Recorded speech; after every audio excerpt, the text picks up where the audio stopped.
세상의 모든 분주함을 내려놓고 한국 교회에도 큰 영향을 준 설교의 대가 마틴 로이드 존스 목사님은 설교 시간에 조는 성도들에게 다음과 같이 말했습니다. 설교가 시작될 때부터 자는 건 성도 책임이지만 설교 중간에 자는 건 내 책임입니다. 이 말은 하나님의 말씀을 올바로 전하고 올바로 받기 위해서는 전하는 사람과 듣는 사람 모두 노력이 필요하다는 뜻입니다. 무엇보다 기억해야 할 것은 우리가 예배를 매번 드릴 때마다 열정과 진심을 다해 하나님께 아름답게 올려드려야 한다는 사실입니다. 예수님이 겟세마네에서 피와 땀을 흘리며 기도하실 때 예수님을 가장 사랑한다고 고백한 제자들은 자고 있었습니다. 예수님이 베드로에게 하신 은혜가 한 시간도 깨어 있을 수 없더냐라는 책망은 오늘날 우리에게 하시는 것일 수도 있습니다. 생명의 은인이 내 앞에 있는데 잠이 온다는 것은 어떠한 이유라도 변명일 수밖에 없습니다. 예배는 나의 죄를 사해 주시고 영생을 선물로 주시고 다함이 없는 넘치는 은혜를 매일 부어주시는 주님을 만나고 찬양하는 시간입니다. 1분 1초도 마음이 다른 곳을 향해선 안 되는 시간입니다. 말씀 가운데 부어주시는 주님의 은혜와 은총을 깨어놓치지 마십시오. 세상의 모든 분주함을 내려놓고 오직 하나님께 집중하는 예배자의 태도에 대해 생각해 보겠습니다.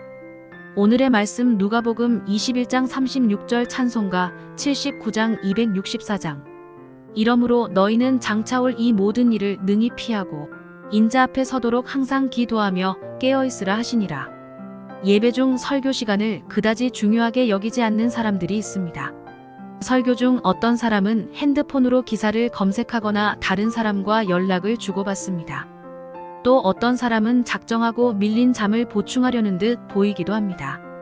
어쩌면 주중에 많은 일로 힘들 수도 있고 갑자기 생각난 일이 있어 핸드폰을 사용할 수도 있을 것입니다.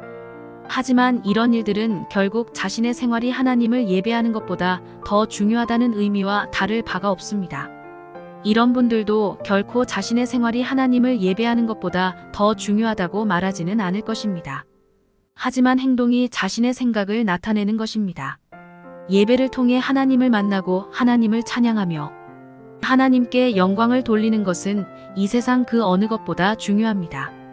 예배 시간만이라도 하나님께 집중하지 못한다면 이 세상의 분주함 속에서는 단 한순간도 하나님을 생각하지 못할 것입니다. 예배를 미리 준비하고 하나님을 사모하는 마음으로 예배를 드리십시오. 그리고 예배의 모든 순간 속에서 은혜를 베푸시는 하나님을 경험하십시오. 그러면 이 세상의 분주한 것들이 오히려 기억나지 않고 더 깊은 하나님과의 교제로 나아가게 될 것입니다. 말씀으로 한 주간을 시작하세요. 예배에 집중하지 못하는 이유가 있다면 무엇인지 생각해 봅시다. 온전히 하나님께 예배할 때 누리는 은혜를 묵상해 봅시다.